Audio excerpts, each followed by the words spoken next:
Bus ಆಯ್ತು, metro ದರ ಆಯ್ತು, ನೀರಿನ ದರ ಆಯ್ತು. ಈಗ ಮತ್ತೊಂದು ಶಾಕ್.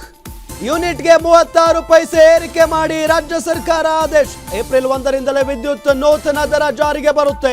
ವಿದ್ಯುತ್ ದರ ಹೆಚ್ಚಿಸಿ ಆದೇಶವನ್ನು ಹೊರಡಿಸಿದೆ ಕೆಇಆರ್ಸಿ. ಜನರಿಗೆ ಶಾಕ್ ಮೇಲೆ ಶಾಕ್ ಕೊಡ್ತಾ ಇದೆ ರಾಜ್ಯ ಸರ್ಕಾರ.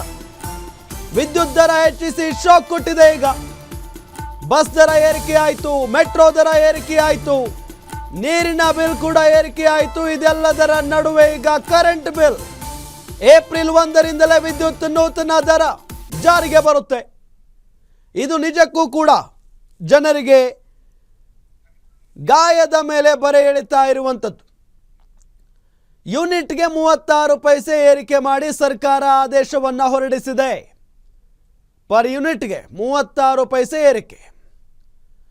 ಜನರಿಗೆ ಕರೆಂಟ್ ಶಾಕ್. 2025-26ರಲ್ಲಿ 36 ಪೈಸೆ ಪರ್ ಯೂನಿಟ್ಗೆ. ಇನ್ನು 2026-27ಕ್ಕೆ 35 ಪೈಸೆ, 2027-28ಕ್ಕೆ 34 ಪೈಸೆ ದರ ಏರಿಕೆ ಆಗುತ್ತೆ. ಇದು ಸರ್ಕಾರ ಹೇಳ್ತಾ ಇರೋದು, ಕೆಇಆರ್ಸಿ ಹೇಳ್ತಾ ಇರೋದು. ಈ ಒಂದು 2025-26ರ ಪರಿಷ್ಕೃತ ದರ ಏನಿದೆಯಲ್ಲ, ಏಪ್ರಿಲ್ 1ರಿಂದಲೇ ನೂತನ ದರ ಜಾರಿಗೆ ಬರುತ್ತೆ.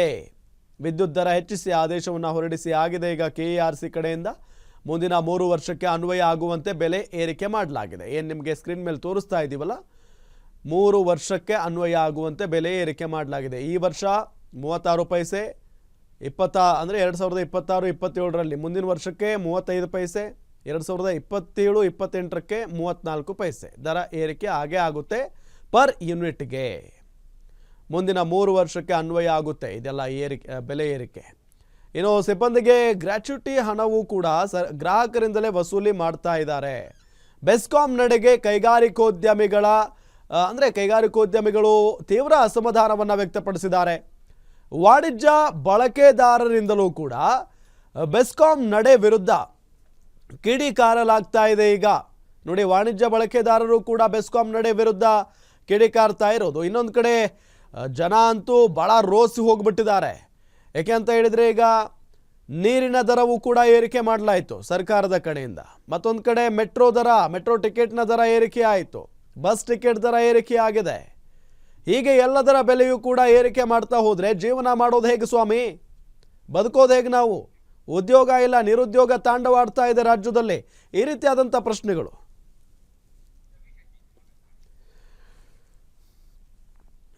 ಡೀಟೇಲ್ಸ್ ಕೊಡ್ತಾರೆ ನಮ್ಮ ಮೆಟ್ರೋ ರಿಪೋರ್ಟರ್ ಶಮ್ಮಿ ಶೆಟ್ಟಿ. ಈಗಾಗಲೇ ಸರ್ಕಾರ ನಿಜಕ್ಕೂ ಗಾಯದ ಮೇಲೆ ಬರೆ ಎಳೆಯುವಂಥ ಕೆಲಸವನ್ನು ಮಾಡ್ತಾ ಇದೆ. ಯಾಕೆಂತ ಹೇಳಿದರೆ, ಬಸ್ ದರ ಏರಿಕೆ ಆಗಿದೆ, ಮೆಟ್ರೋ ದರ, ನೀರಿನ ದರ, ಇದೆಲ್ಲದರ ನಡುವೆ ವಿದ್ಯುತ್.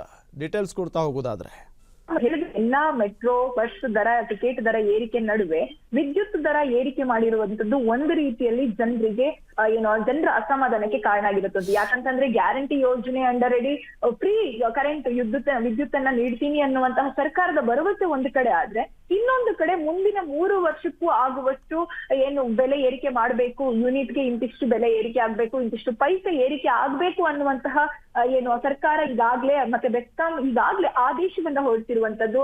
ಈ ರೀತಿಯಾಗಿ 2025-26ಕ್ಕೆ 67 ಪೈಸೆ ಒಂದು ಯೂನಿಟ್ಗೆ ಜಾಸ್ತಿ ಆಗುತ್ತೆ. ಹಾಗೆ 26-27ರ ಸಾಲಲ್ಲಿ 75 ಪೈಸೆ ಪರ್ ಯೂನಿಟ್ಗೆ ಜಾಸ್ತಿ ಆಗುತ್ತೆ. ಹಾಗೆ 2028ಕ್ಕೆ ಸುಮಾರು 95 ಪೈಸೆ ಪರ್ ಯೂನಿಟ್ಗೆ ಹೆಚ್ಚಾಗುತ್ತೆ ಅನ್ನುವಂಥದ್ದು ಆದೇಶವನ್ನ ಒಂದು ರೀತಿಯಲ್ಲಿ ಕರೆಂಟ್ ಶಾಕ್ ಅನ್ನ ಜನರಿಗೆ ನೀಡಿರುವಂತದ್ದು.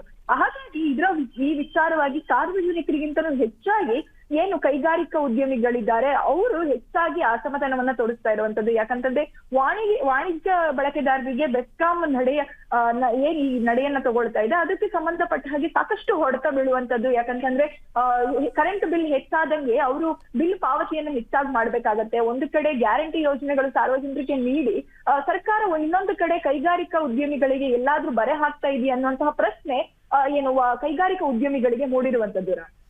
ಓಕೆ, ಥ್ಯಾಂಕ್ ಯು ತಮ್ಮೆಲ್ಲ ಮಾಹಿತಿಗಾಗಿ ಶಮ್ಮಿ ಶೆಟ್ಟಿ.